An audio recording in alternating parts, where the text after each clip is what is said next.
샬롬 9월 28일 화요일 하나님 나라를 시작하는 말씀 묵상 시간입니다.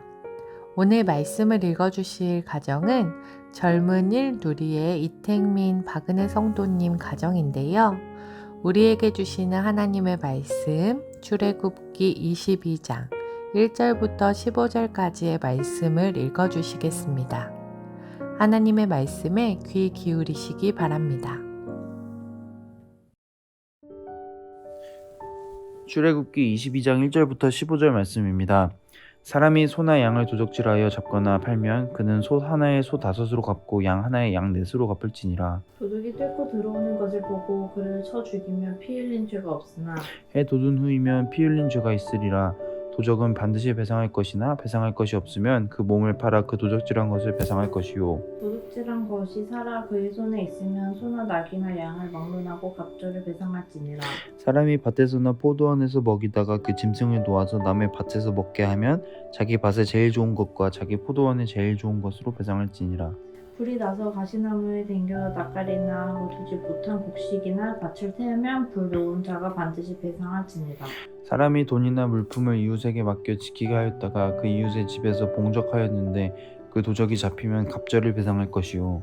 도둑이 잡히지 아니하면 그 집 주인이 재판장 앞에 가서 자기가 그 이웃의 물품에 손댄 여부의 조사를 받을 것이며 어떠한 과실이든지 소에든지 나귀에든지 양이든지 의복이든지 또는 아무 일은 물건이든지 그것에 대하여 혹이 이르기를 이것이 그것이라 하면 두 편이 재판장 앞에 나갈 것이요 재판장이 죄 있다고 하는 자가 그 상대편에게 갑절을 배상할지니라.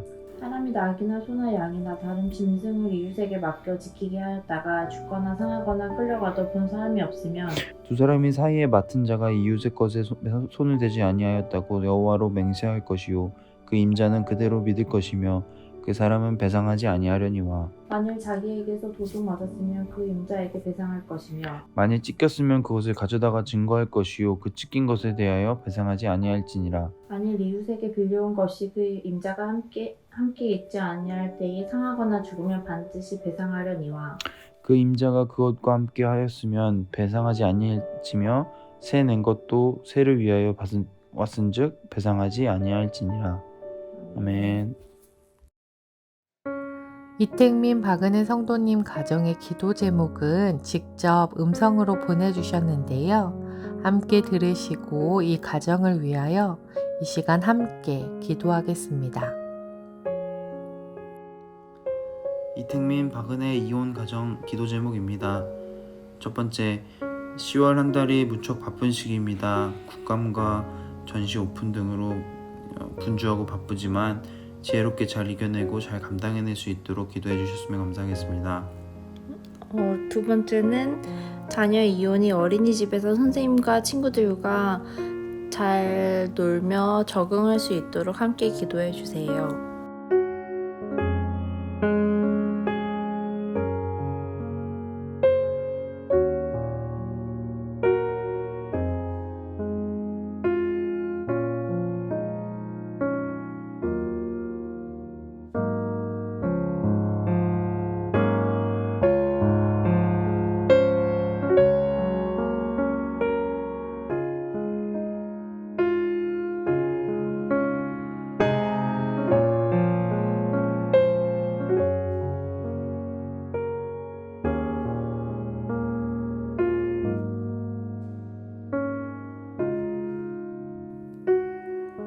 사랑의 하나님, 이택민 박은혜 성도님 가정을 위하여 우신 공동체가 기도드립니다.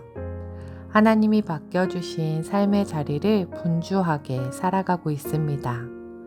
맡겨진 일에 최선을 다하며 성실하게 감당할 수 있게 하시고 일터 가운데 하나님 자녀로서의 선한 영향력을 보여주며 살아가게 하옵소서.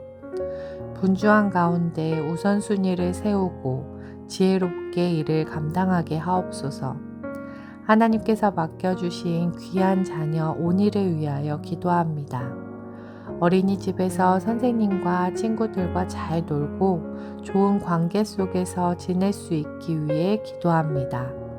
몸과 마음이 건강하여 예수님처럼 사랑받는 귀한 자녀 되게 하옵시고 온이를 양육하는 엄마 아빠에게도 지혜와 능력을 주셔서 온이를 양육하기에 부족함 없도록 채워주시고 인도하여 주옵소서. 감사드리며 예수님 이름으로 기도드립니다.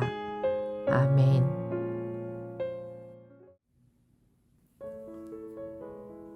우리는 살면서 자신의 뜻으로 다른 사람에게 피해를 입히기도 하고 또 실수로 남에게 손해를 주는 일들이 종종 생기곤 합니다. 이러한 일이 생길 때면 참 당황스럽기도 하고 어떻게 해야 할지 고민이 되는데요. 이스라엘 백성들이 살던 시대에도 마찬가지였습니다.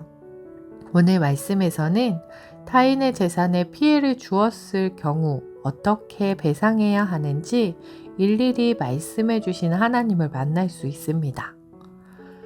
이렇게 손해배상에 대해서 말씀해 주고 계신 하나님을 통해 우리는 무엇을 알 수 있을까요?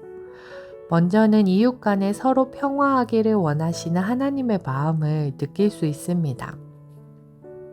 1절에서는 소를 도둑질한 경우에 소 1마리를 5마리로 갚아야 한다고 말씀해 주고 계시는데요. 여기에서 갚고에 해당하는 히브리어 에샬렘이라는 단어는 회복시키다, 보상하다 라는 뜻으로 번역될 수 있습니다. 그런데 에샬렘, 혹시 이 단어를 들으시고 다른 단어가 연상되시나요? 에샬렘이라는 단어에서 평화, 화평을 뜻하는 히브리인들의 인사말 샬롬이 유래되었다고 합니다. 이스라엘 백성에게 평화는 모든 보상이 끝나 원래 상태로 완전히 회복된 것을 가리키는 것이었습니다. 소를 훔쳐 이웃에게 손해를 보게 한 자는 피해당한 가축의 주인에게 합당한 배상을 해줌으로써 더 이상의 분쟁을 일으키지 말고 이웃 간의 평화를 회복하는 것이 진정한 평화라는 것을 이야기하는 것입니다. 하나님께서는 이웃 간의 조그마한 재산상의 분쟁으로 인해 발생할지 모르는 미움과 불화의 가능성을 이처럼 철저한 배상과 적합한 분배를 통해 미리 방지하고자 하셨던 것입니다. 사랑하는 자녀들이 서로 진정한 평화를 누릴 수 있도록 이렇게 미리 법을 통해서 하나님의 사랑을 느끼게 하신 것이지요. 또 그 어떠한 것보다도 생명을 귀히 여기시는 하나님의 마음을 느낄 수 있는데요.